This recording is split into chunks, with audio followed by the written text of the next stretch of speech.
Glória a Jesus, irmãos. Louvado seja Deus. Eu quero convidar os amados para lermos uma palavra no livro dos Juízes, capítulo 6, e o verso de número 39, que diz aqui a palavra do Senhor. E disse ainda Gideão a Deus: não se acenda a tua ira contra mim. Deixa-me fazer só mais um pedido. Pedinte-me fazer mais um teste com a lã. Desta vez fazeis ficar seca a lã e o chão coberto de orvalho. O verso 40. E Deus assim fez. Naquela noite somente a lã estava seca e o chão estava todo coberto de orvalho. Amém? Os irmãos podem sentar em nome de Jesus. Glória a Jesus, irmãos. Nós hoje temos pouco tempo para falar do Evangelho do Senhor. Nós temos pouco tempo, irmão, e vamos aproveitar esse tempo para se dedicar ao máximo, glória a Jesus, na palavra de Deus. Aqui no livro de Juízes, o povo está vivendo um momento muito difícil, um momento de muita pobreza, de muita miséria. E muitas coisas, irmão, sobrevêm nas nossas vidas devido a nossas escolhas. E Deus, Ele fica atento às suas escolhas. Deus fica atento às nossas escolhas, o que nós vamos escolher. Se nós começamos a analisar a Bíblia, nós vamos lá no livro de Mateus, glória a Deus, que ele diz, se não me foge a memória, é 6:33, que diz: buscai primeiro o reino de Deus, as demais coisas vos será acrescentado. Deus, ele gosta que nós demos prioridade para ele, amém? Que nós demos prioridade para ele. Deus, irmão, ele não aceita esse negócio de ter segundo plano. No livro de Mateus também encontramos que ele diz: olha, não pode adorar a Deus e a Mamon. Ou seja, nós não podemos nem sequer adorar a Deus e ao dinheiro. Ou seja, amar a Deus e o dinheiro ao mesmo tempo. Olha como é que Deus é. Nas nossas vidas, nós às vezes temos feito escolhas que não agradam muitas das vezes ao Deus. O Deus dos deuses. E os irmãos observem, irmão, antes de entrar na palavra, que todos os anos a gente, algumas igrejas aí fecham até as portas. Quando chega no dia de hoje, que é o dia de comemorar a passagem do ano, de você entrar o ano em oração, recebendo a sua bênção na casa do Senhor, dando prioridade para Deus. Algumas pessoas, algumas igrejas fecham até as portas. Alguns irmãos preferem estar na presença de amigos, de parentes, de colegas, festejando, aproveitando, como o diácono Edivaldo até falou aqui, os manjares que eles têm nos oferecido aí fora. Ou seja, eles preferem. E eu confesso para os amados, todos os anos a gente temos feito isso aqui. Mas o ano passado e o ano atrasado eu não estava aqui. Eu viajei.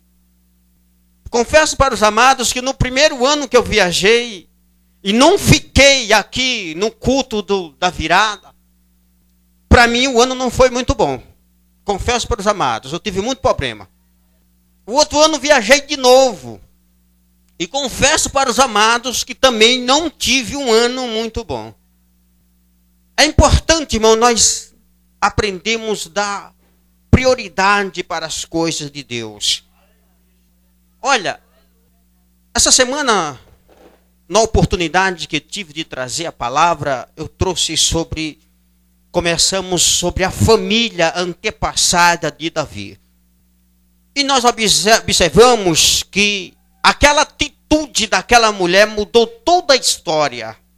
Nós vamos entrar já na palavra, irmãos. Observe que ela disse: o teu Deus será o meu Deus, e o teu povo será o meu povo. Aonde tu entras, eu entrarei. Aonde tu repousar, eu ali repousarei. Mas ela teve uma oportunidade de voltar, mas ela não quis voltar. A resposta dela foi essa. Ela casou-se, gerou a Odebe, depois Odebe gerou a Jessé, e Jessé gerou a Davi, que foi o grande rei da história de Israel. Olha só que bênção, irmãos, que maravilha. A história de Ruth. E esse texto aqui, irmão, observamos aqui as Sagradas Escrituras, que ele diz que naquela época, no capítulo 6, logo no princípio, o povo de Israel tinha desagradado a Deus, feitos coisas que não era bom aos olhos do Senhor. Os irmãos, observem que o povo de Israel, ele não estava somente pecando. Você pode estar imaginando qual era o pecado que ele estava cometendo. O pecado que ele estava cometendo, irmão, era porque Deus não era prioridade mais no povo de Israel. O pecado que ele estava cometendo era que agora já não era mais Deus o queridinho deles.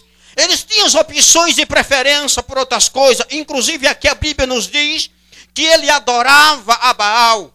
Ele até falava em Deus, o povo conhecia Deus. Ele até comentava-se sobre Deus no meio daquela geração de gente. Mas já Deus já não era mais prioridade. Agora era Baal e outros, Dagon e outros. Os postes ídolos que eles adoravam já não era mais uma congregação onde eles tinham refinado e requintado, preparado sacerdote, homens preparados para ir apresentá-lo na presença de Deus. Já não era mais. Aquelas pessoas conheciam os testemunhos antepassados, o que se passou-se na vida de Moisés, o que se passou-se, porque não era uma distância muito longa, o que tinha se passado na vida de Moisés, nem tampouco o que tinha se passado na vida de Josué. Josué tinha sido o sucessor de Moisés. Depois que Josué veio morrer, entrou os juízes, que é nessa história que nós estamos lendo. Nos diz o texto sagrado, irmão, que todo Israel sabia. Qualquer criança sabia falar dos mistérios, das maravilhas que Deus tinha feito. Qualquer pessoa podia contar, mas o povo de Israel tinha desagradado a Deus. E Deus o entregou por 7 anos na mão dos medianitas. E os medianitas começaram a perseguir e maltratá-lo, destruíam os seus bens. Eles plantavam, eles fizeram cabana lá pelas grutas, pelas cavernas, para se esconder dos medianitas. Mas tinha um homem naquele meio que era diferente, irmãos. Tinha um homem naquele meio que pensava diferente, o coração dele não aceitava e ele pensava consigo mesmo: um dia eu vou ter um encontro com esse Deus, vou olhar para ele face a face e vou falar para ele sobre as minhas queixas. Ramanai de Ashobie. Não diz o texto sagrado, irmãos, no livro de Abacuque, que Abacuque não gostava do que estava acontecendo no meio do povo de Israel. Ele diz o seguinte: eu subirei na torre da vigilância e não descerei enquanto o Senhor não responder a minha queixa. Os irmãos estão entendendo? Gideão também tinha um coração dele semelhante. Ele dizia: eu quero saber o que aqui o Senhor vai me responder. E passava dias e dias, ele escondia, pisava os grãos. Ele se alimentava, cuidava do seu servo que ele tinha empregado, mas eles não estavam satisfeitos com aquilo.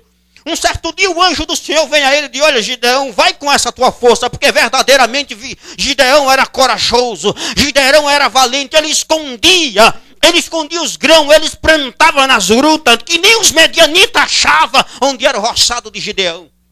Os irmãos estão entendendo? E de repente, o anjo do Senhor aparece a ele e diz: olha, Gideão, vai nessa tua força e que Deus é contigo. Ele diz: comigo? Por que Deus é comigo? Se Deus é comigo, por que está nos sucedendo essa coisa? Não foi Ele que nos tirou da terra do Egito? Não foi Ele que nos abandonou agora? Se Ele é comigo, por que eu estou passando por isso? Agora eu vou ter que estar pisando. Olha, irmão, que situação. Olha só, o que os demais estavam aceitando, eles não estavam aceitando. Porque se Deus é comigo, por que eu tenho que pisar os meus grãos escondidos, mas dos medianitas não tomar? Para sustentar a minha família, eu tenho que me esconder nas cavernas, plantar nas grutas, porque eles não acham o meu roçado. Se Deus é comigo, por que eu tenho que passar por isso? O anjo olha para ele e diz: vai nessa tua força e livra o teu povo da mão dos medianitas, que é o Senhor que está te enviando. Deixa eu falar para você nessa noite, irmãos. Quando nós tomamos uma decisão, nós temos que colocar Deus em primeiro lugar na nossa vida.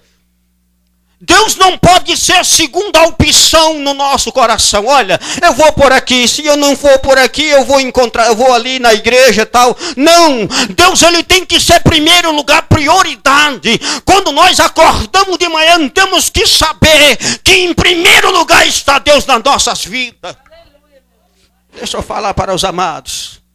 Gideão se preparou, se chamou um montão de gente, enviou carta, tocou trombeta, aí apareceu um monte de soldado para ele livrar o povo de Israel. Era mais de 20 mil homens. Um certo dia, quando ele estava preparado, já perto do arraial, do acampamento dos medianitas, não diz as Sagradas Escrituras, irmão, que o Senhor fala com ele, diz: Gideão, tu tem gente demais aí, viu? Tu tem gente demais aí. Esse povo todo aí, sei não vai dar certo não com esse povo aí. Irmão, preste bem atenção. É pequenas coisas que fazem a diferença nas nossas vidas. Gideão tem, mas Senhor, muita gente. Eu só tenho 20 mil homens, lá tem milhões e milhões de soldados e eu só estou com 20 mil homens. Faz o seguinte, Gideão. Aqueles que tiver com medo, manda voltar.